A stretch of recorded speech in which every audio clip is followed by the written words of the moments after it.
Anna. So in the spirit of reflecting on 1995 and where we're at now, I wanted to briefly start this talk by talking about my own ecobiography, because even though I didn't know about the 1995 conference at the time, I was also myself quite an avid environmentalist, but thank you for saying I'm young. I'm in fact not that young. My own eco-environmentalism started already in the 1980s, and I wanted to start with this. I was then at the time in Germany, and if any of you remember that the big concern then was the sort of dying of forest, or Waldsterben and acid rain. And images like these were very prominent and big, and sort of had a big impact on me, I think. And then in the 1990s, it was tropical deforestation and all these sort of slogans that we still hear today about a football field of rainforest being lost every second, or the size of Belgium. And of course, as you mentioned before, the Rio 92 conference.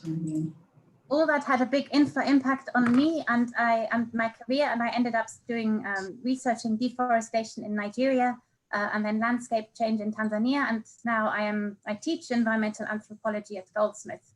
But even though I was researching and teaching all this, I didn't really have a great sense of urgency in all this.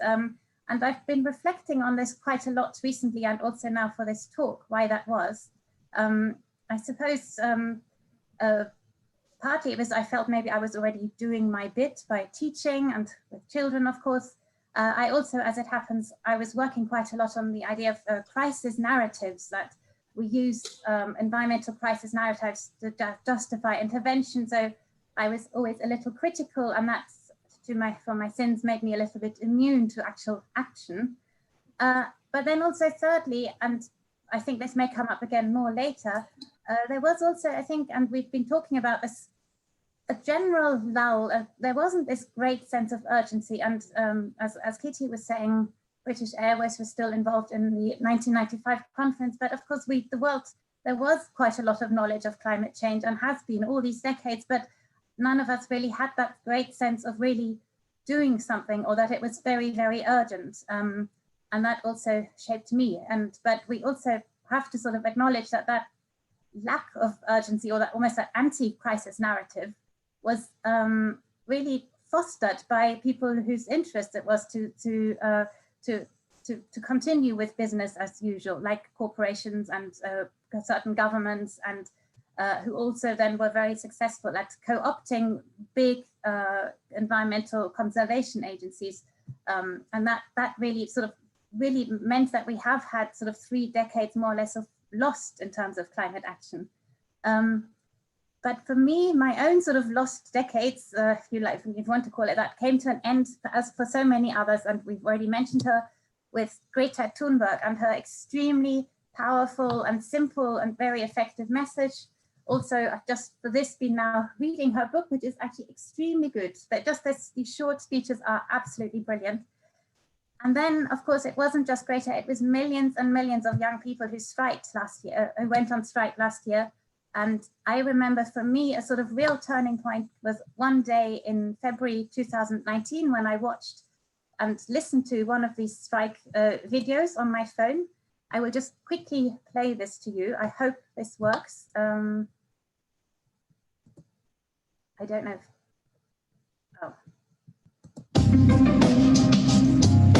Today, kids from schools across London have descended upon Parliament to protest about climate change.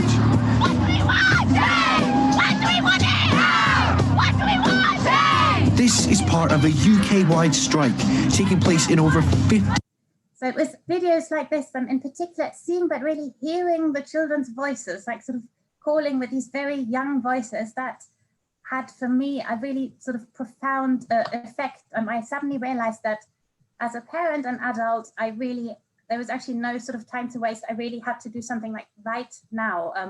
I had what other people have really aptly called an ecophany, or an eco-epiphany. And basically that very same day I founded Parents for Future, which was an organization sorry, I'm just trying to get back to my PowerPoint here.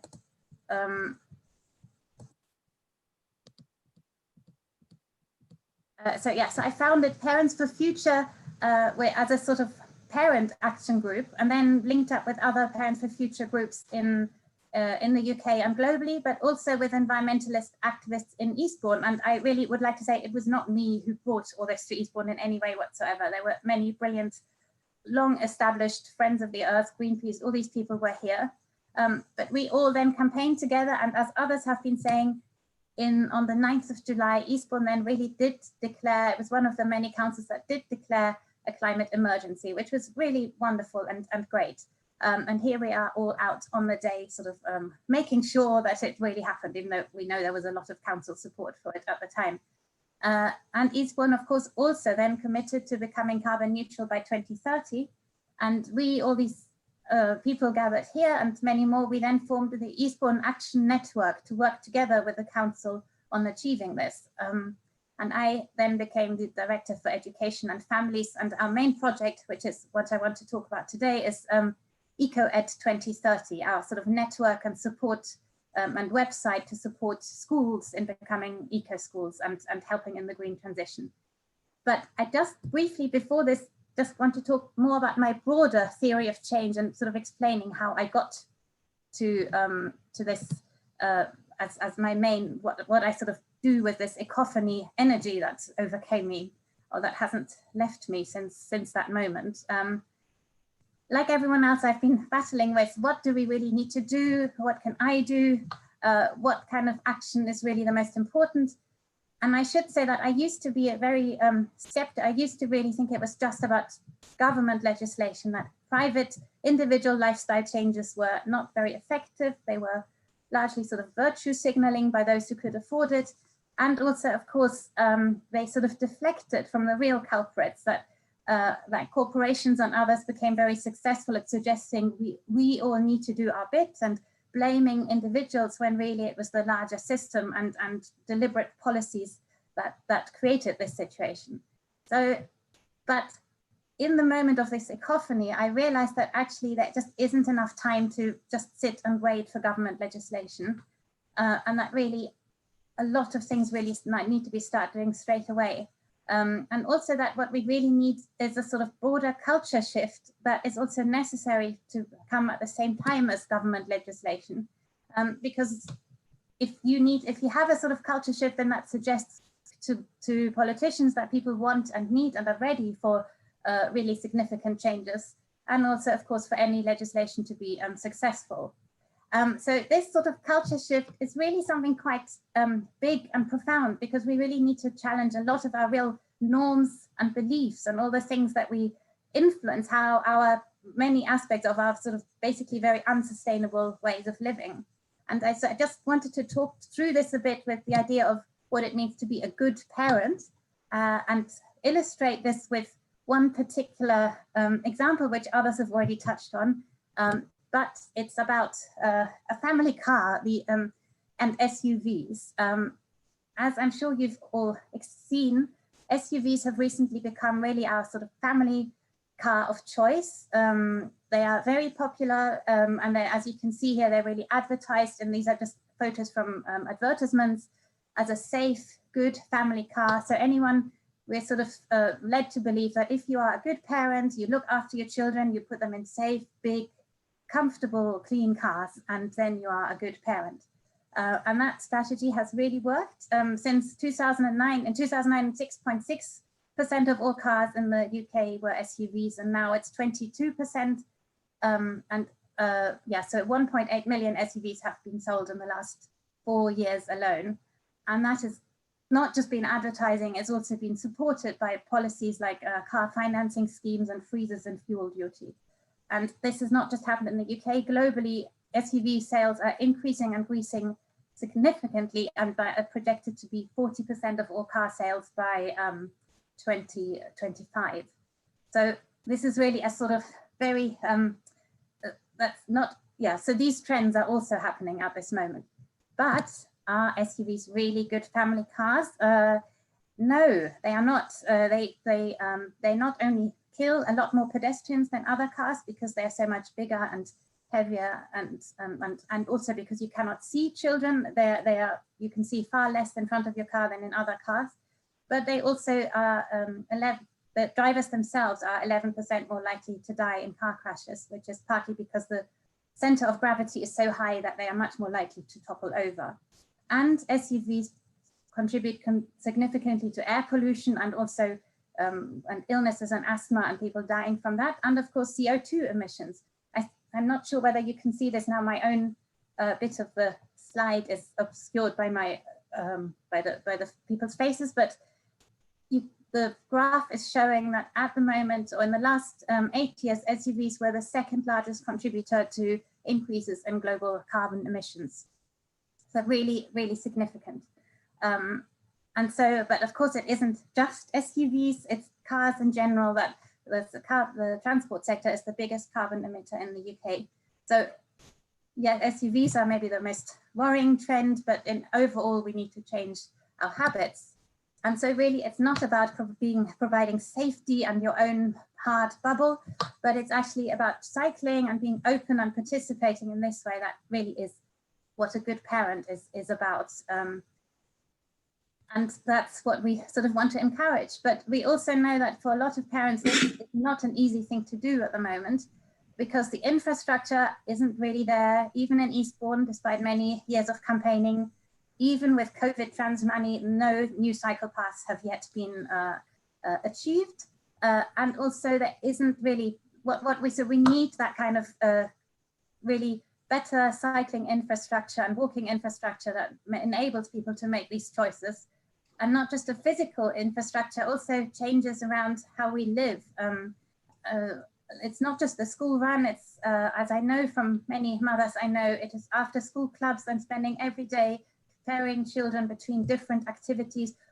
All these things do need to change together. And then of course there's also, so you need infrastructure changes at a town level, but also policy changes nationally in terms of tax incentives and maybe banning SUV advertising. All these things need to be done at different levels. Let's listen to this, Rafe, please. Okay, so this is where, so the theory of change then is that we have, and this is expressed in our EcoEd 2030 flyer, that really we need changes at family, school, UK, at town and global and national level all at the same time. Just want to quickly demonstrate. This is a flyer we designed, and you can color it in, and then this is what I've colored in here, and then you can fold it and you have all the different levels of action all at the same time. So with all that, and I want to come back to schools, which I haven't really talked about yet enough. In all these sort of multi-level changes, schools really do play an enormously important part, as most of you as educators, of course, know. But just to quickly reiterate some key points, schools are very important just because they are large institutions bringing thousands of people together every day. So even very small actions, because they're so large scale, can really make a significant difference. Any school banning single-use plastics, or introducing meat-free days, or changing to eco-electricity, or building solar panels, that really does make a significant contribution to achieving Eastbourne carbon neutral by 2030. But of course, institutions are also trailblazers, as David Tutt was saying earlier. Children coming home and talking to their parents, that's sort of really known to be a key influence and a really good way to change norms and habits.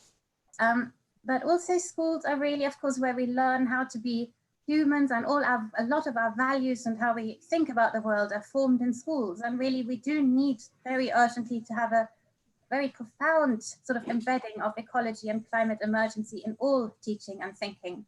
The natural history GCSE, which others I think are talking about later, will be absolutely brilliant in this, but it's really in all subjects that you need a different way of thinking. And again, 1995 conference, empowerment. It is so important that it is young people, as others have said, they will bear the brunt of the world we are leaving them or have created for them. And so they also need to know right from the beginning that they can do things and make change, and also to how to be sort of critical of powers, basically. So where does EcoEd 2030 come in? We all know schools and teachers are extremely overstretched and under-resourced. So really, we just want to help by providing making available and sharing information by involving parents and students in groups in schools, and also linking schools directly to providers. And because, as I'm now realizing more and more, there's so much good stuff out there already, of so much plastic-free Eastbourne, Sustrans, living streets, but often it's quite hard for providers to reach individual schools, and also for teachers to make those links, to find the information, and to work out actual schemes. So we really want to help with all that. We're doing this in very close cooperation with Eco Schools, which of course was also founded in 1995, because it provides a brilliant framework for helping schools in this green transition. And we're applying for funding and really hoping we can create an Eco School officer post here in Eastbourne, because regional Eco School officers have really been shown to make a big difference and will really help to get green flag status for a lot more schools. But we've also, for now, already created support schemes, teams on different subjects: tree planting, plastics, and school run. And we're also building on sort of nature walks. We've got some funding for this, but by citizen science, to kind of also do our bit for wider eco education in the community. So I just wanted to end by very briefly showing you our brand new website, which we have, which is still in progress, but it is now at least there. So so we have these 4 sections: the school run, so I can just click on that, with resources of things that are going on at the moment. Also, just going to the bottom here, there are these very brilliant BBC idea films, which we've basically just stolen, 5-minute clips. This one is How to End Our Love Affair with the Car. And then we, sorry, I don't know where. We also have learning resources, community resources for wider people, so that which is the first Eastbourne's first eco directory, a what's on, a calendar, and then finally an about us section where we explain where we came from, a first meeting which Tom Neville, of course, was, and Antonia Lucas were both part of, and then the team who are behind this.